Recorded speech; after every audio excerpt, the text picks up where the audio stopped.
Depuis que le monde est monde, l'être humain a toujours eu des besoins à satisfaire. Pour cela, nous avons toujours cherché à satisfaire le besoin dont on n'avait pas la maîtrise. De la similitude de besoins satisfaits grâce au troc, nous devions faire face à des besoins plus complexes, nécessitant là pas un échange d'un bien contre un autre, mais d'un bien contre une valeur acceptable par tous. Cette valeur est l'objet de tous les fantasmes. Plutos, Crésus, Kankou Moussa sont autant de noms célèbres que l'on évoque quand on veut parler de la richesse de la valeur.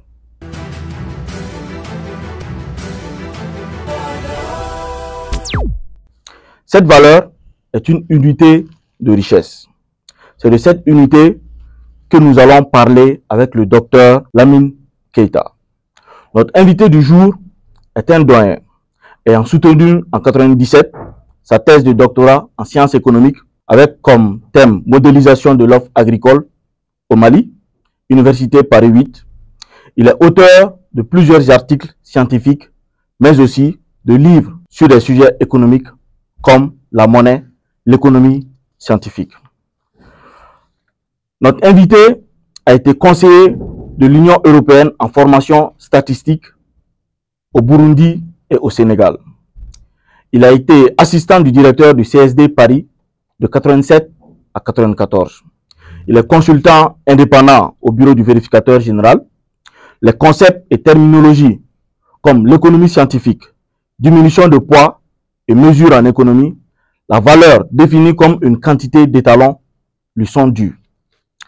Comme publication, il a plusieurs publications à son actif, notamment avec les éditions Harmattan, si je peux citer la théorie économique du XXIe siècle, le fondement de la croissance et de la dynamique en économie, économie scientifique au secours de l'emploi, mais aussi avec les éditeurs universitaires européennes, la monnaie dévoilée et le peuple enfin libéré, bien connaître la monnaie et les manipulations frauduleuses du gros, de l'EQ et du franc CFA.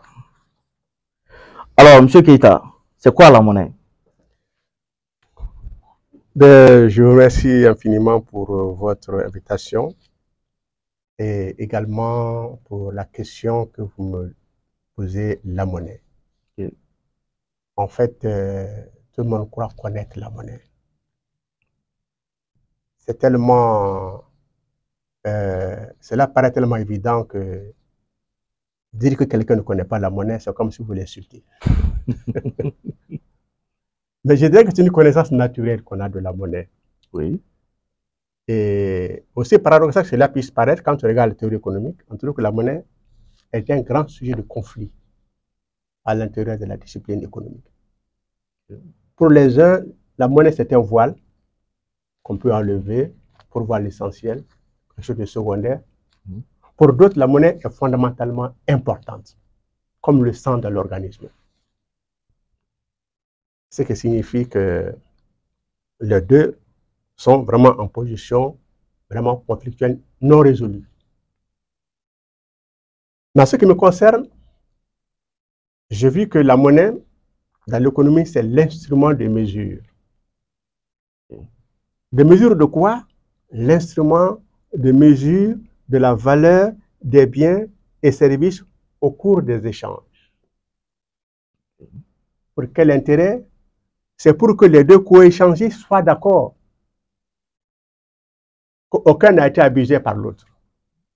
Vous n'allez pas accepter de donner votre bien contre quelque chose dont vous estimez que la valeur est insuffisante par rapport à ce que vous avez donné. Donc, vous rentrez dans un échange et vous devez en sortir avec la même valeur avec laquelle vous êtes rentré.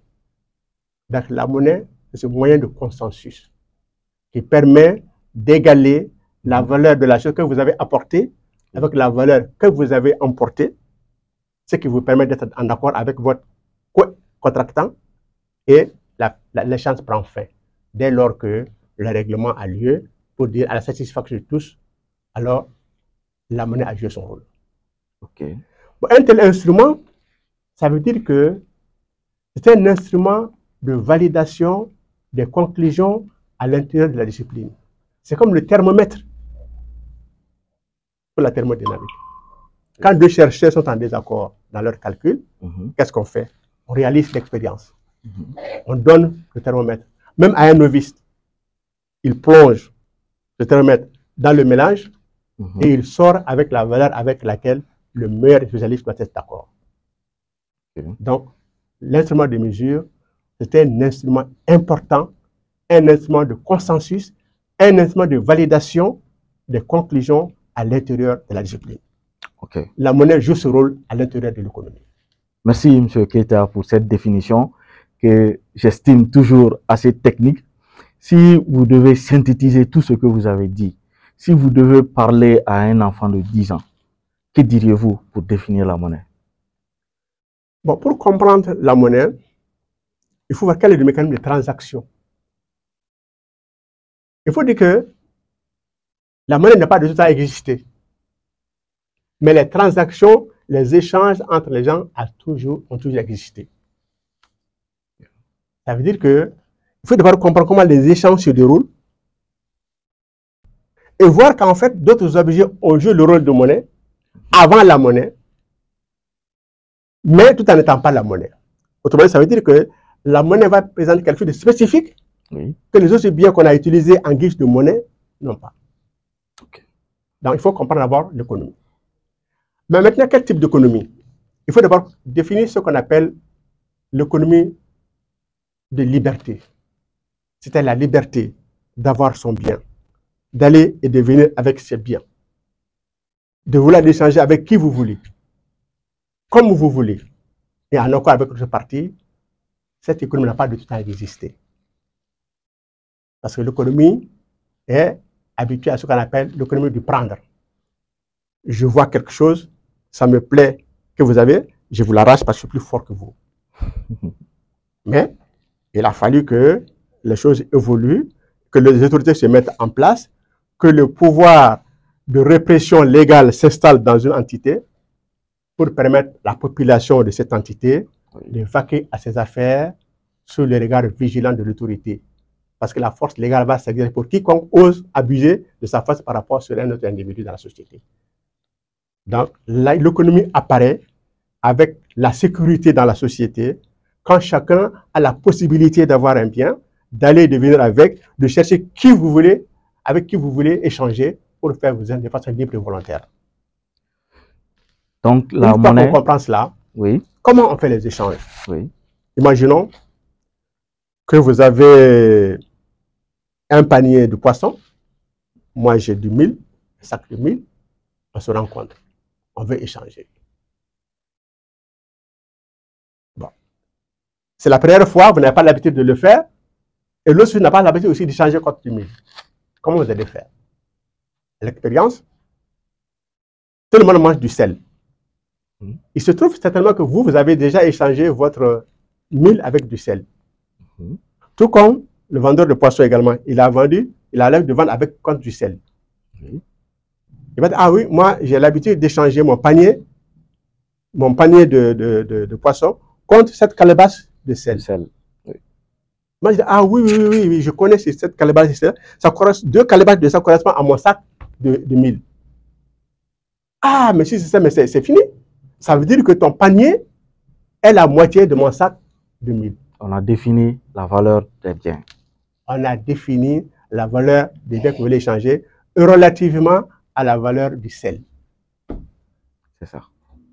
Donc, vous allez échanger votre panier de poissons contre la moitié de mon sac de mil. Avec ma satisfaction et avec sa satisfaction. Dans ce jeu, le sel n'a pas été désiré pour être consommé. Le sel a été désiré pour servir de commune mesure à la valeur de ton poisson et à la valeur de mon sac de mil. C'est ça. Une fois qu'on a fait les deux mesures, on a établi l'égalité entre les mesures, alors l'échange se déroule tranquillement et avec le consensus. Donc, le sel aura joué le rôle de commune mesure de la valeur des biens échangés. C'est très bien l'exemple que vous avez donné. Ça me permet de bondir sur notre prochaine question. Selon vous, quels sont les... Je dirais même pas selon vous, quelles sont les formes de monnaie que nous connaissons? Oui, avant de voir les formes de monnaie, quelle monnaie? C'est quoi d'abord la monnaie? Okay. Donc, c'est un instrument qui a permis de mesurer cela. Oui. Maintenant, la monnaie est venue plus tard. Quel est son rôle? Son rôle, c'est que lorsqu'on a de la monnaie, c'est quelque chose qui est connu dans la société. C'est l'autorité même qui fixe sa valeur. Si nous prenons notre cas, par exemple, pour avoir une unité du franc CFA, vous donnez, par exemple, 2% du franc français en devise à l'autorité responsable. Okay. Donc, tout le monde connaît sa valeur dans l'économie. Oui. Ça veut dire que lorsque la monnaie est là, le vendeur de poissons est là, il a besoin du mille, qu'est-ce qu'il fait? Il va directement prendre la valeur en monnaie de son panier de poissons, il prend cette valeur-là, il va chez le vendeur de mille et on va calculer la valeur du mille correspond à la valeur du poisson. Donc, la monnaie aura permis de faciliter les échanges, tout à fait, en les rendant avec la monnaie, on se sépare de son bien contre sa valeur, mais cette valeur, on va défalquer cette valeur-là sur le bien qu'on désire dans la société. Et le tour est joué. C'est bien ça. Voilà le rôle de la monnaie. Maintenant, comment on obtient la monnaie? Si on prend le cas de notre société, par exemple, par le franc CFA, on donne 2% du franc français à l'autorité française, à l'autorité du franc CFA, qui c'est le territoire français, et vous donne un papier du franc CFA. À la liste, c'est quoi? Ce papier-là, ce n'est pas la valeur, mais c'est le signe de reconnaissance de la valeur que vous avez déposée chez lui.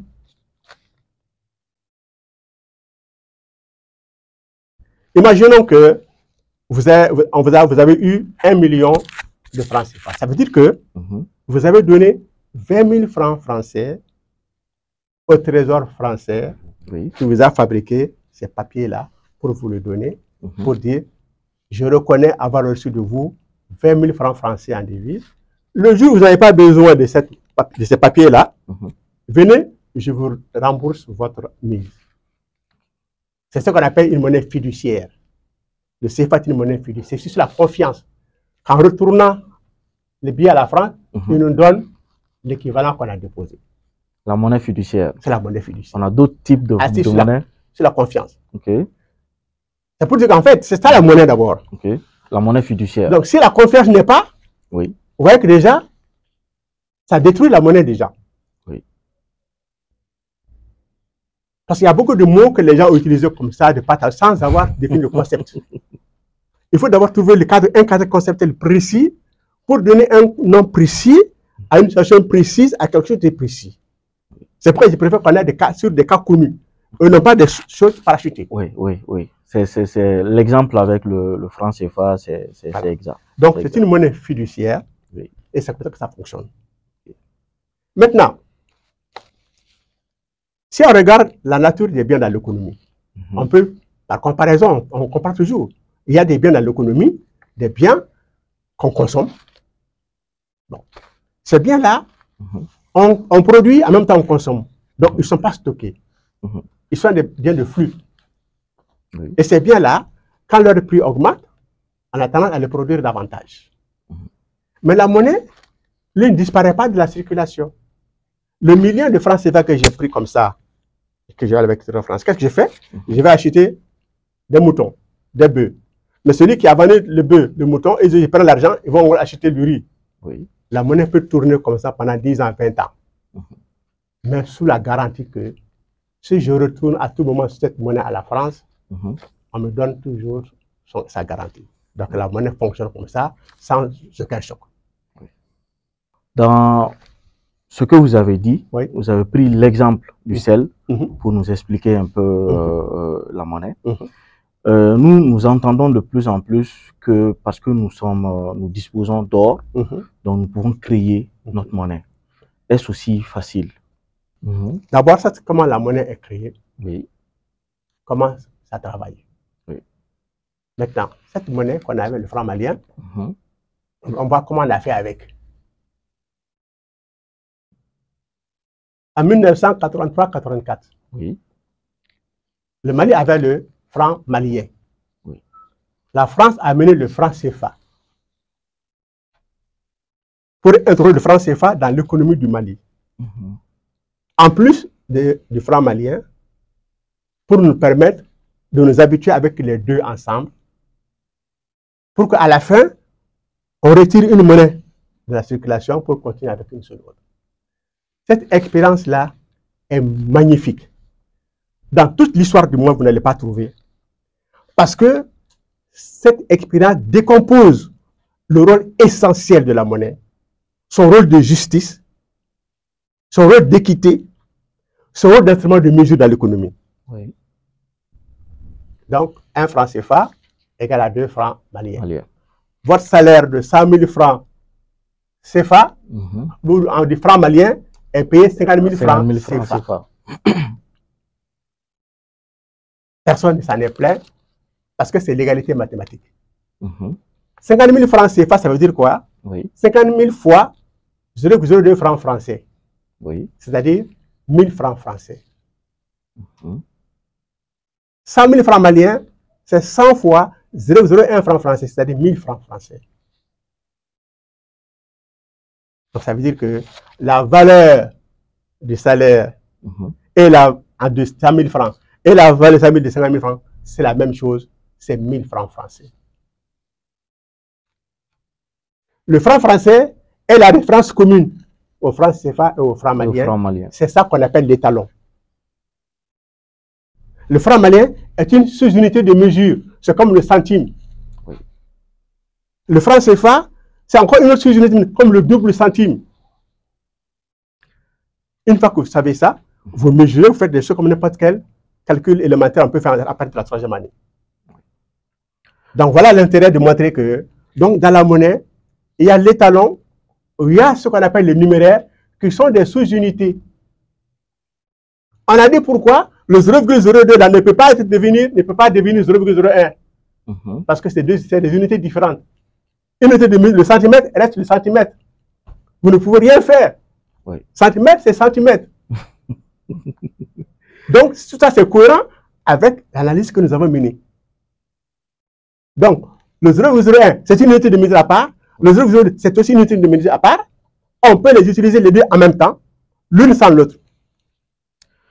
Vous avez parlé d'étalons. En ce moment, donc on comprend maintenant que les règles de la mesure sont en place.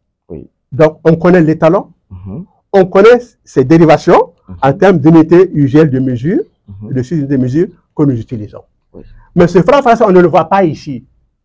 Ça veut dire que l'étalon peut être immatériel, ça peut être une simple définition. Mais la monnaie, pour l'utiliser, il faut que ce soit matériel, que vous l'utilisez, que vous prenez, que vous l'échangez. Vous ne pouvez pas échanger quelque chose que vous ne voyez pas. Donc, c'est l'aspect matériel de la monnaie. La monnaie comme intermédiaire de l'échange est matérialisée. Parce que vous devez le prendre et le céder en échange. Mais pour la valeur qu'il représente. Donc, la monnaie, l'exemple du Mali, pour dire que c'est un instrument de mesure, voici un cas d'école. Ça n'existe nulle part dans le monde. Pour dire avec précision et qualité que la monnaie est un instrument de mesure. Il y a des règles de fonctionnement.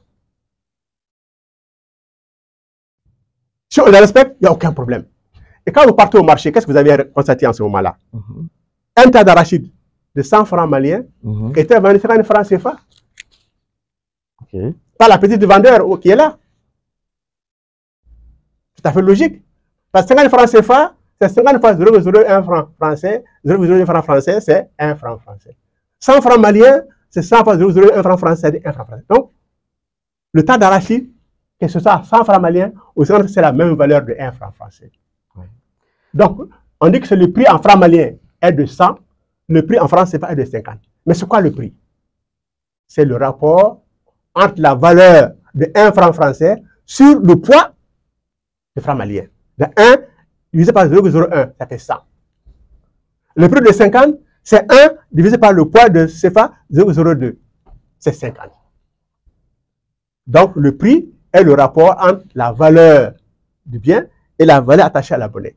Voilà le prix. Donc, non seulement le monnaie est un instrument de mesure. Vous ne répondez pas à la question de savoir, puisque nous disposons d'or. C'est des questions que le Malien lambda se pose. Oui, moi je parce vous comprends. Que, je vais vous venir. Vous avez parlé d'étalons. Oui. Et quand vous parlez d'étalons, moi, ça me rappelle l'étalon or Oui. avec les institutions de Bretton Woods. Est-ce que le Mali étant producteur d'or, est-ce que ça peut nous permettre de frapper notre monnaie? Si c'est le bon terme, frapper notre monnaie. Vous voyez que ce franc français existe. Oui. On n'est pas producteur de franc français. Donc, les gens lisent des choses qui n'ont absolument rien à voir. On n'est pas producteur de franc français. Oui. Et pour ce qu'on est en train de faire, c'est pour faire de compter. Et rien ne nous empêche de compter en or, même si on n'est pas producteur d'or. Ce n'est pas l'or qui circule, mais ce sont les biens qui circulent pour la valeur qu'ils représentent en or. Donc, le support de l'or, le support matériel de l'argent, de la monnaie, n'a aucune espèce d'importance parce que ce sont les biens qui circulent pour la valeur qu'ils représentent. Que ce soit une quantité d'or ou une quantité de francs français, c'est exactement insignifiant. Donc, le support matériel est sans importance par rapport à la question de la monnaie. Okay. Vous avez donné l'exemple du sel, qui permet, sinon qui facilite les échanges. Est-ce qu'au jour d'aujourd'hui, si, supposons que nous sommes dans l'économie malienne, nous avons des biens que nous nous échangeons entre nous ici. Si le Malien lambda a besoin de sortir pour aller dans un pays voisin, pour un autre bien, quelle est la possibilité pour que cet échange se fasse? Bien. Donc, d'abord, on a indiqué que la monnaie, c'est un bien qu'on reconnaît dans une collectivité, qui est proche à une collectivité et qui est accepté à l'intérieur de la collectivité. Ça veut dire que d'autres collectivités vont faire pareil. Dans l'ignorance totale de ce que vous êtes. Comme vous avez fait dans l'ignorance totale, dans leur ignorance totale. Si vous décidez maintenant de rentrer en échange, il n'y a pas d'autre solution. La monnaie est un échange, est un montage institutionnel à l'intérieur du pays. Comme dans l'autre pays également. Si les deux pays envisagent de se mettre ensemble, il faut encore un montage institutionnel qui vous permet de passer de la valeur de votre bien chez vous à la valeur des biens semblables dans l'autre pays. Donc, il faut trouver un rapport entre vos monnaies. Comme ça, quand vous allez échanger, quand vous avez besoin des biens de l'autre côté, vous allez voir, ça fait X montant dans leur monnaie, qui correspond à quoi chez vous. Donc, quand vous devez vendre pour avoir ce montant, vous savez comment vous allez vendre pour avoir ce montant et aller encore acheter de l'autre côté ce bien-là. Mais avec quoi? Mais avec votre bien. Quand, par exemple, vous avez besoin d'acheter, je ne sais pas... Et si le besoin n'est pas réciproque? C'est-à-dire, si moi, j'ai besoin d'un bien que mon voisin, qui n'est pas dans notre collectivité, ça veut dire que... Et ce voisin n'a pas besoin de mon bien. Oui. Ça veut dire que vous, qui avez besoin du bien de l'autre, si vous avez besoin d'avoir du bien de l'autre, vous trouvez le moyen d'avoir la monnaie de ce bien. Donc, si vous avez besoin de ça, c'était à vous de donner les moyens d'avoir la monnaie qui permet d'avoir accès à ça. Parce que si vous ne donnez pas cette monnaie-là, dans cet environnement-là, vous n'aurez pas le pouvoir libératoire. C'est à vous de trouver les moyens. Donc, il faut arriver à vendre un bien que quelqu'un désire là-bas, même si ce n'est pas votre correspondant qui a besoin de ça. Quelqu'un va avoir besoin de ça là-bas. Vous vendez, vous avez le montant et vous achetez avec ce bien-là. D'où, à mon avis, d'où l'intervention de l'or. Puisque l'or, c'est un actif qui est accepté par tout le monde. Si j'ai de l'or et que j'ai besoin d'un bien dans une autre collectivité, je peux, à travers mon or, avoir ce bien dans cette collectivité. Maintenant, si on veut écarter l'or, est-ce qu'on ne peut pas remplacer l'or par quelque chose? Ce n'est pas l'or qu'on veut, mais on veut donner satisfaction à l'autre partenaire de l'autre côté pour avoir accès à son bien. S'il le compte en or, on le donne en or. S'il le compte en autre chose, dès qu'il a ça, c'est pas l'heure qu'il recherche. Il cherche à vendre son produit, dont la valeur peut être exprimée ou en autre chose. Oui. Donc, ce n'est pas l'or qu'on recherche. Oui. D'ailleurs, Jean-Baptiste s'est dit, vouloir de l'or en échange, ce n'est pas vouloir du commerce. Parce que si l'or est fini, vous ne pourrez rien faire. Donc, en réalité, oui. C'est assez flatteur, oui. Parce qu'on ne comprend pas le mécanisme des échanges. C'est-à-dire qu'on vend les biens pour la valeur qu'ils représentent en or. Comme ça, même si vous n'avez pas d'or, vous pouvez continuer à échanger pour ce que ça représente comme valeur en or, qu'on peut expliquer à autre chose également. Oui. C'est pourquoi le support matériel, c'est sans importance. Okay. Okay. Dans le commerce, tout le monde savait mesurer, tout le monde savait utiliser des monnaies. On a fait la preuve que nous savons utiliser la monnaie sans l'avoir appris. Okay. On l'a appliqué la monnaie parce que cette vendeuse d'arachide qui vendait le prix à 50 francs CFA ou à 100 francs maliens, il n'a pas été à Washington pour apprendre ça. À Washington, on ne connaît même pas ça. Il a appris naturellement. Parce que c'est le bon sens. Ça, c'est la première des choses.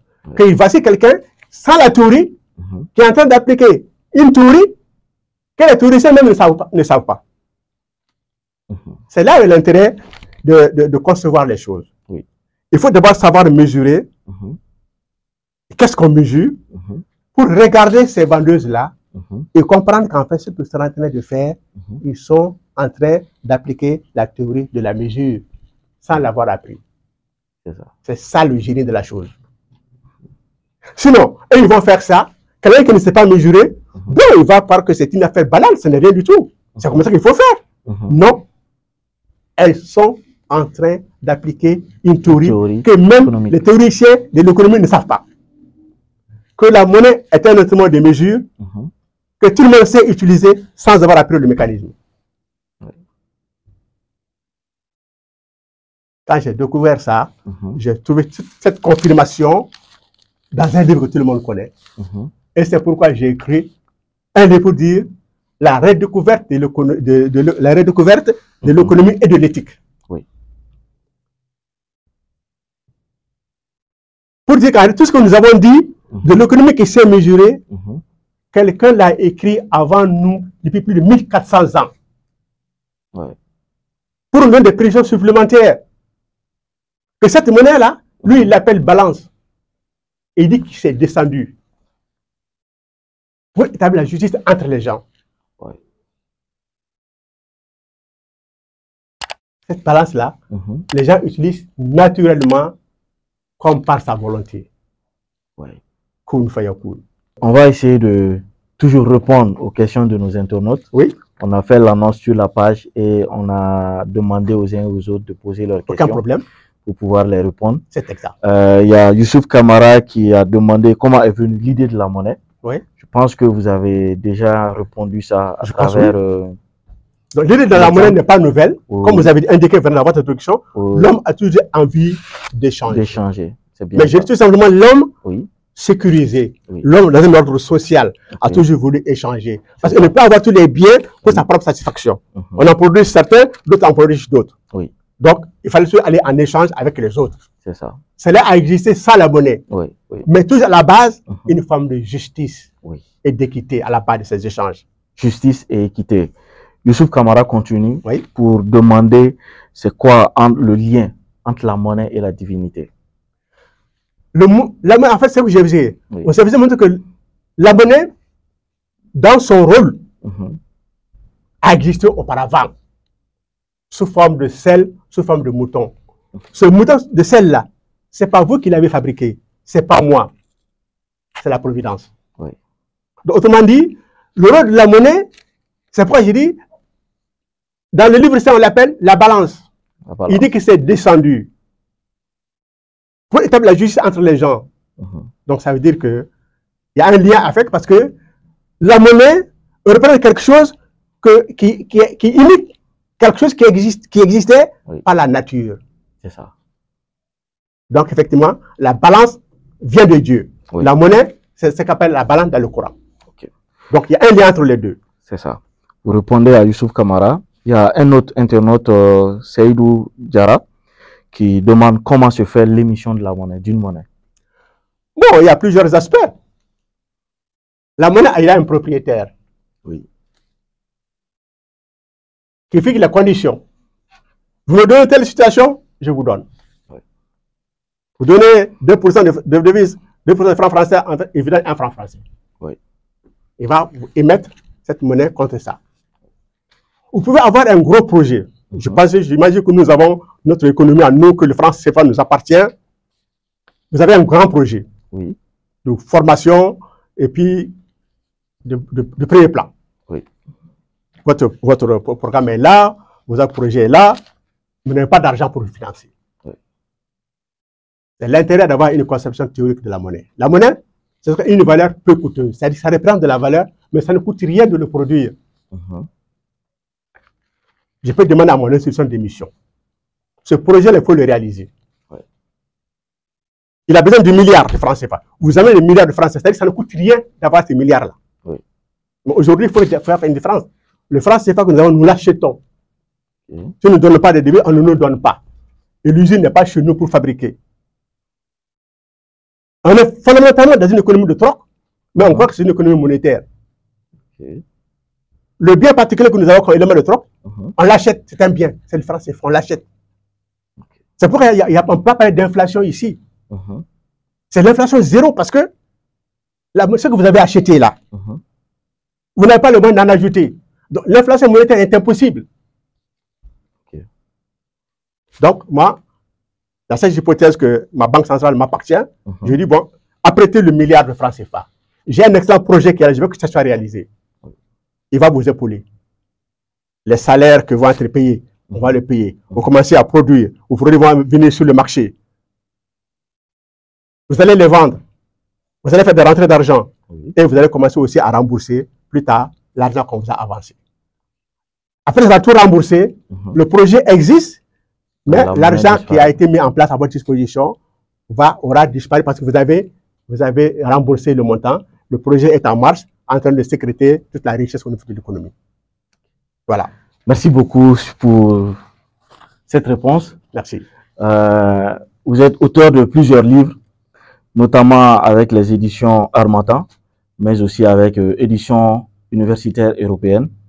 Pour trouver vos livres, où est-ce qu'on peut les trouver? Je suis en contact avec l'Harmattan. Peut-être que je vais aller leur déposer aussi quelque chose là-bas. Ok. Voilà. Okay. Moi, c'est dans la librairie de aujourd'hui, Hôtel Olympe. C'est compris. Voilà. On va déjà donner votre contact pour que ceux qui veulent vraiment l'acquérir. Aucun problème. Moi, j'ai quelques exemples avec moi. Voilà, si effectivement c'est disponible, il n'y a pas de problème. Pour pouvoir les acquérir. Aucun problème. Nous vous remercions déjà pour votre passage.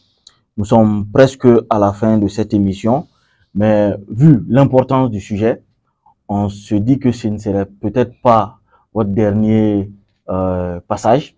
Nous allons certainement reprogrammer un autre passage, mais d'ici là, on va vous demander votre mot de la fin pour clore cet épisode. Bon, je vous remercie sincèrement pour votre initiative. Et effectivement, ce contact, c'est un début. Oui. Parce qu'il faut dire que l'importance des questions aujourd'hui fait que toute la théorie économique a besoin d'être refondée. Et adaptée à notre contexte. Non, parce que je vais expliquer que, parce qu'ils ne savent pas mesurer, ils ne connaissent pas leur objet. Okay. Vous avez un domaine, ne sait pas quel est votre objet. Oui. Ça veut dire que vous allez imaginer quelque chose, alors que ça a débordé, vous ne savez pas. Oui. Donc, votre objet va devenir de manière aléatoire. Vous allez vous occuper des choses dont vous ne devez pas vous occuper. C'est ça. D'où la précision de dire que je m'occupe de ça et de rien d'autre. Oui. Et c'est pourquoi j'ai mis en terme le terme l'économie scientifique, l'économie qui sait mesurer. Oui. Parce que si on sait mesurer, l'instrument de mise en monnaie vous permet de savoir quel est votre objet. Et quelle est même la caractéristique de votre objet qui est mesuré. Et comment il est mesuré? C'est une discipline où vous ne savez pas de quoi vous vous occupez. Vous ne savez pas qu'est-ce que vous mesurez. Vous ne savez pas comment vous mesurez. Vous ne savez même pas que l'instrument de mesure existe. Cette théorie doit être refondée. Donc, c'est un début, je vous ai expliqué. Si Mhm. on a l'occasion, il y a beaucoup d'autres questions Oui. auxquelles on peut donner des réponses. Mais encore une fois, il ne faut pas croire que j'ai voulu dévier les questions. Oui, non, Il faut je bien comprends. comprendre pour pouvoir Faire répondre. le lit déjà, Voilà. baliser le terrain, C'est une base. comprendre Après, déjà. on peut, une fois Oui. qu'on comprend, on Oui. peut avancer. Oui. C'est-à-dire, avancer, c'est-à-dire que faire reculer les barrières de l'obscurité. Effectivement, effectivement, c'est très bien compris. Voilà. Même pour ça, vu la profondeur de la question de la monnaie, c'est Voilà. pour cela qu'on a décidé d'aller au-delà d'une seule épisode. Ok. Et Inch'Allah, on va vous recevoir encore. Qu'Allah le facilite. Inch'Allah, Merci beaucoup. que vous nous enrichissez encore Merci. de vos expériences. Merci. Merci beaucoup C'est pour moi qui votre vous passage. remercie.